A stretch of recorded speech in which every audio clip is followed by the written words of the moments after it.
Hi, my name is Laurent Boukobza and welcome back to my YouTube channel. Today I would like to talk about the importance for teachers to demonstrate to the students on the piano or on their instrument. Actually, it doesn't apply just to piano teachers, because students understand very often the words we're using.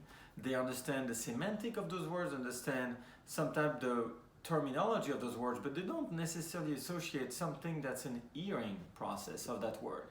So I think that by playing, by performing, sometimes you can save a lot of time, and you can also make sure that the student knows exactly what you're talking about. So I always encourage every teachers to play for their students, and of course I play for my students obviously all the time. So to show you three examples, we're going to start with three examples because you can show that for things as simple as a scale, an arpeggio, or when you want to teach your student chord progressions. So let's look at these three examples for now, and we'll get back to the next step later.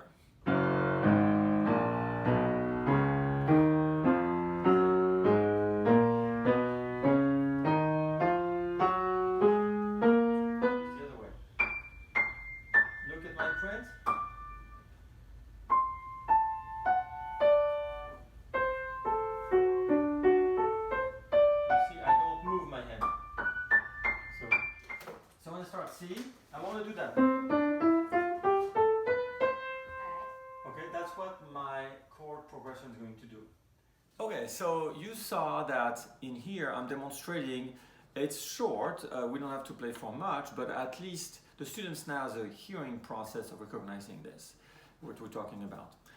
The next step is when we talk about musicianship. It's very important. Here I was talking before of the technicality, scales, arpeggio, chord progressions. But it's very important that students understand that what matters most is what we call shaping in music. That means the way we organize a phrase when it moves up and down, the same way we talk. And I relate that very often to singing. I think it's extremely important to understand that the first instrument of them all was the voice. The first thing that humans were doing was to sing. They were not playing the piano. They were even not playing the violin. They were actually singing. So we need to relate that to singing all the time. So I like when I play and I shape musical line for my students, I like to sing at the same time to show them it's related to singing. I also like to make my students sing.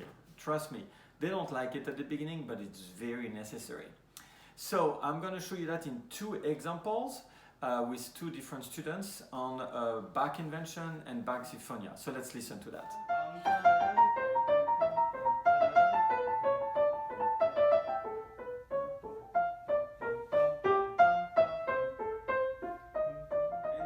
To be very musical.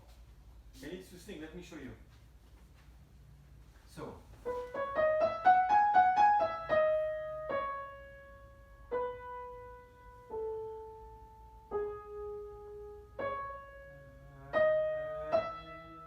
Okay, so now you heard that. So I wanted to add a last excerpt right now that we're going to listen to.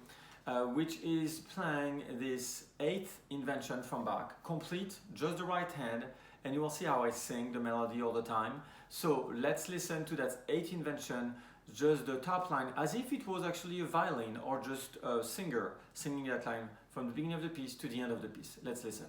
Better. That's much better. And I want you to be conscious of this.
hope you heard all these musical lines, the shaping I was trying to do. Always remember that students need to not only understand in an intellectual way what they're supposed to be doing, but also in an emotional way. And you playing for them is a very fast way to reach out to their emotions because they can hear it firsthand on the instrument.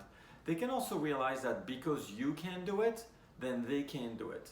They can hear it, so they might be able to do it, and they are very inspired by the teacher when you play.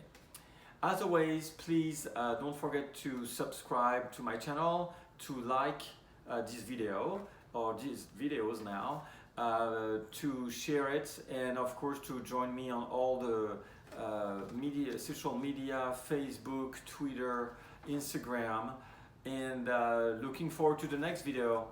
Bye guys!